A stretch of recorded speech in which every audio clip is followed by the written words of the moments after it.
Had the best net rating of any two-man combo in the NBA that's played 150 or more minutes. Can I ask a question? Please do.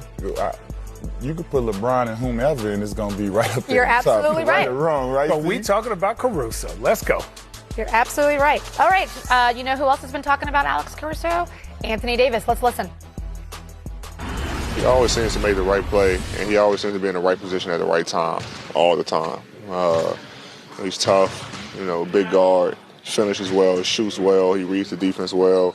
You can put him on anybody 1, 2, 3, he's going to, lock him up. So, I didn't know much about him before I got here, to be honest. I knew he can, was pretty athletic. That was pretty it. And, the more and more that I got a chance to be on the court with him and just see him in practice, he surprises me every day with his ability. And gentlemen, this is our third year of exposure to Alex Caruso. We just saw in his last game he had a season-high 8 assists, only 1 turnover, and 18 minutes of play. That's a very productive line. What are your thoughts on the Caruso in L.A.? Well, I played with him. I thought he was good. He's not good on bad teams. He's amazing on good teams because he makes the right play. Mm-hmm. You heard AD say it. He's going to make the right pass. He's going to sacrifice his body. He's going to set guys up. Great players don't have to think about him. They don't have to, is Alex going to be there in the corner? Is Alex going to run the floor? Is Alex going to do this? They don't have to think about him. And at the end of the day, you are playing with one of the most talented teams in the history of basketball. So just don't F it up.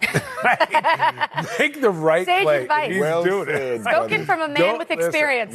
Listen, I'm in the corner. My hands are like this, even if you're on the other end, just in case.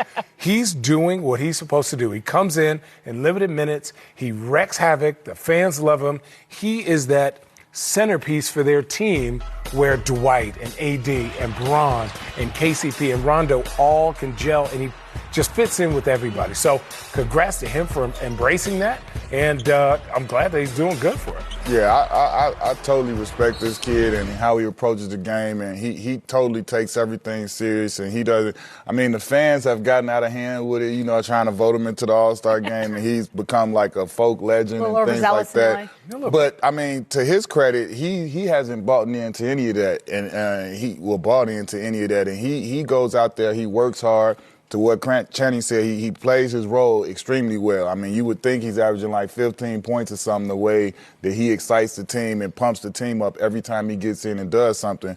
But for me, like I'm like what Channing said, he's making the most of his opportunity coming from the G League and just, capitalizing on this chance that he has. He's playing with one of the best players in the world, one of the best teams, in the NBA right now. And like you said, he has a fan love behind him. It's amazing. And I know there's some players in the league out there jealous of him and things like that. But, hey, this is just the way it goes. He's playing for the Lakers, one of the storied franchises. This is a dream for him. And it's always good to see stories like this happening in the league. Playing for the Lakers while they're sitting at number 1 in the West. You heard Anthony Davis talk about how he can lock down 1, 2, and 3 positions. That may have raised a couple of eyebrows here on the set. But I just like to point out, he's got some serious rim protection behind him. So you both know that allows you to play a different style of perimeter defense. For sure. Absolutely. Yeah, he reminds me of a super athletic young Deli. All you had to do is go in there and I love Deli. Shout out Matthew. You just got to go out there. He's not playing 40 minutes. He's not even playing 30 minutes.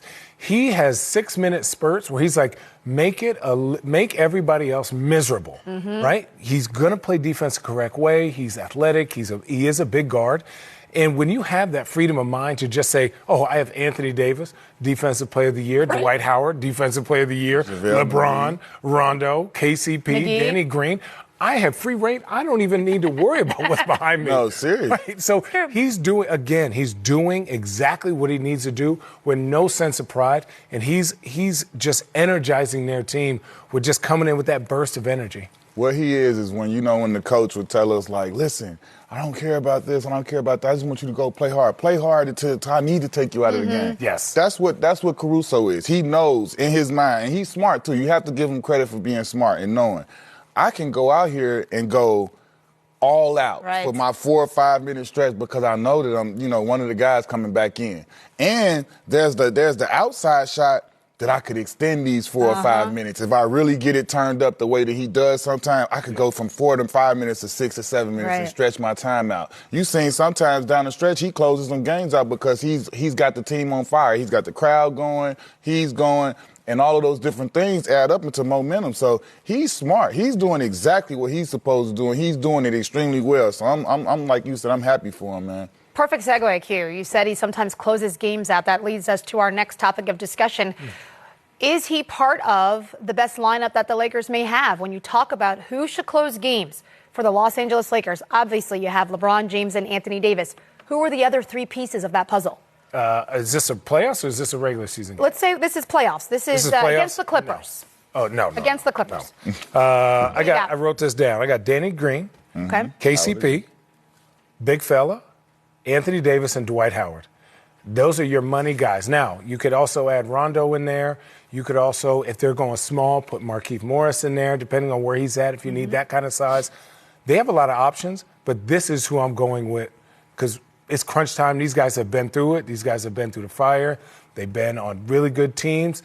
And I need somebody who's not going to fold. And Danny Green's made some huge shots in his career. Huge. Yes. LeBron's a champion. AD is AD. And Dwight Howard's been to the show before. So for me, the only guy in that last lineup would be KCP. But at the end of the day, I don't really think KCP goes out there like that. I think he just going to shoot his shots and play defense. I would agree with him with those main guys, but I think it just depending on the time and situation and what team they playing, I think that last spot between the KCP and the Dwight, it could change. I think Caruso could be out there sometimes. I think sometimes you may see Rondo, you may see a Morris, or you may see JaVale, depending on what's going on. But I think I'm absolutely with Shannon on the Danny Green, the LeBron, the AD. And those 3 guys are going to be the anchors. And I think the other 2 could be kind of a sliding situation to close out the game depending on what's going on and what the personnel on the court is. Right. Okay. I like it. Makes perfect sense. And, of course, don't take it too far. Oh. Of course, the Lakers playing without LeBron James tonight. We got to throw that out there. Tonight on TNT, a doubleheader. Trailblazers, Pacers, 8 p.m. Eastern. Lakers, Warriors, 10:30. Watch Inside the NBA presented by Kia following the games. Easy work.